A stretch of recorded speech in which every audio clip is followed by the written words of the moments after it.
ndabaramukije amahoro y'Imana nizera yuko muguwe neza mu mwami kandi Imana yabazigamye ndanezerewe kuba ndi muri kino kibanza turi kumwe na mwebwe bubahwa ku nzego zitandukanye nagomba kuvuga muri makeyi amazina yanje nkuko nabivuze nitwa Ndayiragije Samuel ndi umwe mu babonye kino gikorwa ca Afrika izohaguruka kiriko kiratangura nagomba kuvuga muri make ingana byatanguye hamwe niyerekwa Imana yadusize ku mutima n'igihe tumaze turiko turakora n'ibyo twariko turakora naho tugejeje uyu munsi imyaka novuga ngira ngo nk'imyaka 4 cyangwa 5 tukora ibikorane by'ikanguro ahantu mperereye ku ishengero aho nsengera umugoroba umwe nazo kwibagira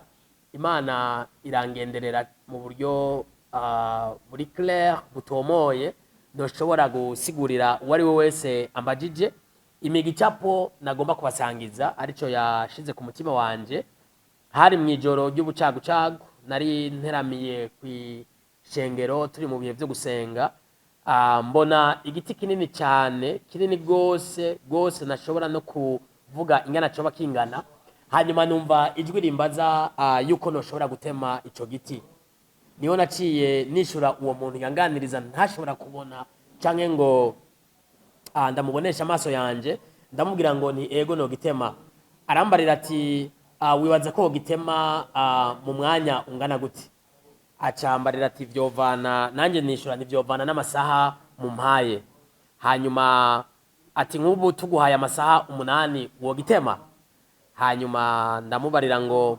amasaha 6 noya mara nkarisha ishoka hanyuma ayandi masaha 2 nkaca ndayamara nkataca giti byajwe ricarimbwira ati bravo well done that's what I want you to do ati nico ngomba yuko ukora no travail izoba ari yo gukarisha amashoka cadabiganiriza inshuti n'abagenzi bari hafi yanje abungere twari kumwe muri ico kibanza hamaca ndabona n'ibindi bintu byinshi byakurikiye iryo yerekwa bica bita kumwete n'ubwira nari numva Imana iri kiranshira ku mutima muri kino gihugu no kubw'icengero ry'u Burundi muri rusangi niho rero naca nanduruka kuvuga ngo ni Imana ikinshira ku mutima kino gikorwa inshuti zanje zace zitangura kumva imvugo yanje ihindutse ivuga yuko Afrika izohaguruka niho iryo jambo ryahereye muri ayo masengesho nari ndimwo hanyuma ca turatangura ico gikorwa reka mvuga muri makenya iyerekwa Imana yasize muri uyu mutima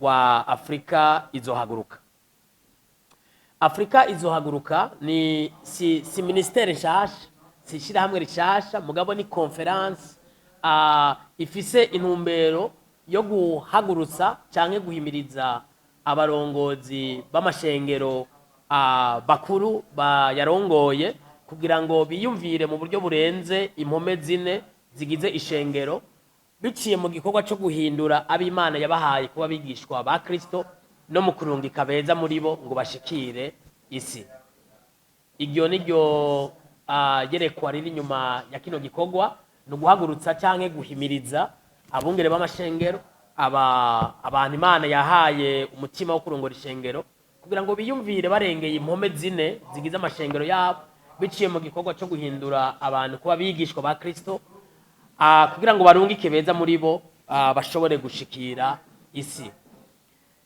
aya majambo nk'iyahabwa yaherekejwe n'ibintu byinshi ngira ndabashikirize mugabo ntaranatangura n'igikorwa na kimwe naciye negera abatama bakeyi ndababaza ingena ubutumwa bwiza bwaje muri Afrika mbere harimwo bamwe bambwiye bati hari kanguro ryaje rizanana mu Buganda rihera muri Kenya ryaje gufata East Africa iryo kanguro bamwe bagitse ngo tugutendereza Yesu bararyumvise hanyuma ngomba kumenya cyane iyo vyahereye barambwira ko umumissionnaire wa mbere yari yaje muri Kenya muri parti ya Sid mu kibanza citwa Rabai candanduruka ndajayo muri ico kibanza barahubatse icibutso hamwe na histoire y'ingena yo evangile yatanguye ndashika kuri iryo shengero rya mbere abo missionnaire bari bazanye ngaho umutima wanje ututera ukura muri ubwo buryo numva ashaka kumenya ibyo ari byo n'ingene imana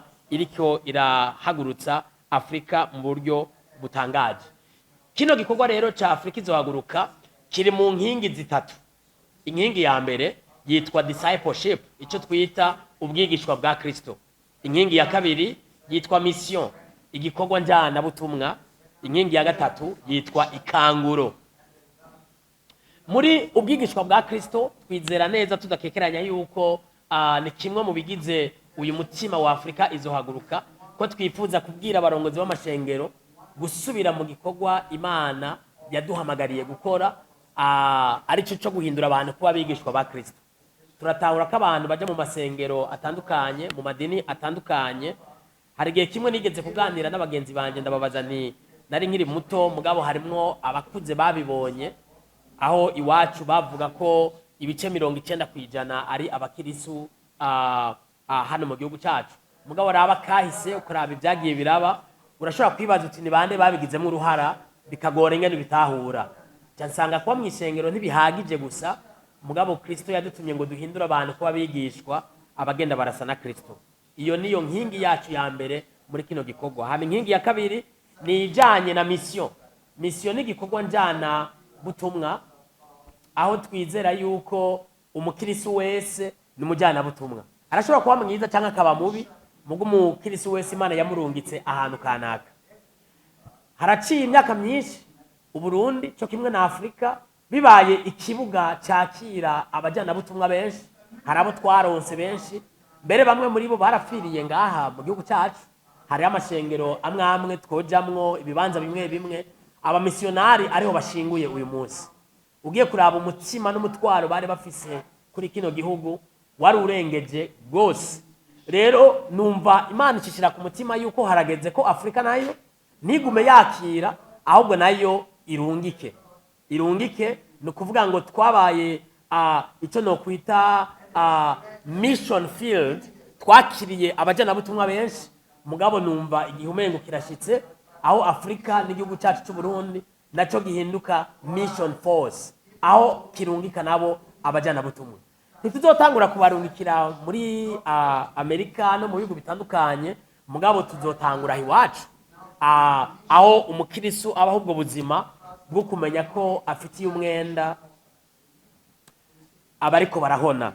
Hama inkingi yacu ya gatatu ni inkingi ijanye n'ikanguro. Ikanguro rero ari naco ngomba guca ndugira ko kugira ngo bahave baturongora mu kiganiro. Turatahura ko Imana hariho ibintu yavuze kuri kino gihugu. Nakuze numva ko ari amakanguro yabaye muri kino gihugu. Igihe Imana yakirashira amajambo ku mutima wanje, naregereye abakozi b'Imana batandukanye bagiye baraba mu bihe vy'amakanguro, barambarira ingene amakanguro yagiye aragenda. Numva hariho kanguro benshi baguma bagaruka ko gitandatu na kangahe, aho ibitangaza n'utwumeza vyakoreka. Uyu munsi rero icyatumye tugira kino gikorwa nuko twifuza twebwe nk'urunganwe rushasha kumenya makuru yingene amakanguro yabaye muri kino gihugu. Ayo twakuze twumva mbega yoba ariho, yoba yarazimye, yoba kibandanye. Imana yarantomoreye ijambo igihe Imana irungitse Mose ikamubwira ngo nugende ukura abantu banje mu minwe yaho bariko baratikizwa. Mose yabajije Imana iti none nibambaza nja kuvuga yuko ninde yantumye. Biratangaje gose kuko kiya gihe Mose yaramaze gukoreshwa n'Imana bitari bikeye, ariko Imana amubwiye ngo ntuvuge ngo Imana yanje yantumye, uzovuga uti Imana yabasogokuruza niyo yandungitse ndababwira. Ni jambo rikomeye gose. Umwansi aduteye urunganwe rushasha, turashobora kwibaza ko uyu munsi dufise Imana yacu nkuko hari abantu bamenyereye kuvuga ngo Imana yanje yambwiye.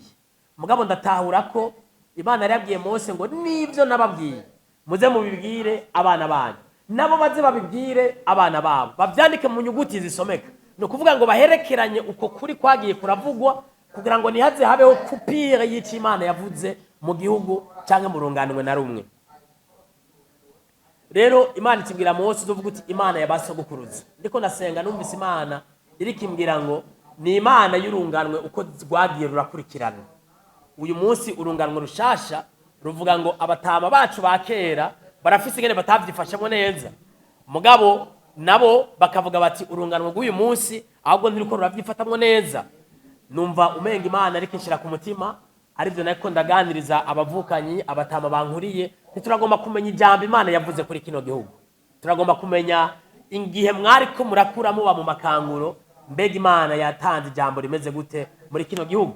Iyo message izodufasha mu runganwe rw'uyu munsi kugira ngo natwe tuyijane, kuko nitugomba gutanguza igicaniro gishasha tugomba gusanasana icyari gisanzwe gihari, kugira ngo umuriro w'imana w'ikanguro nituhamagara ushobore kuza ufise ahantu ushikira.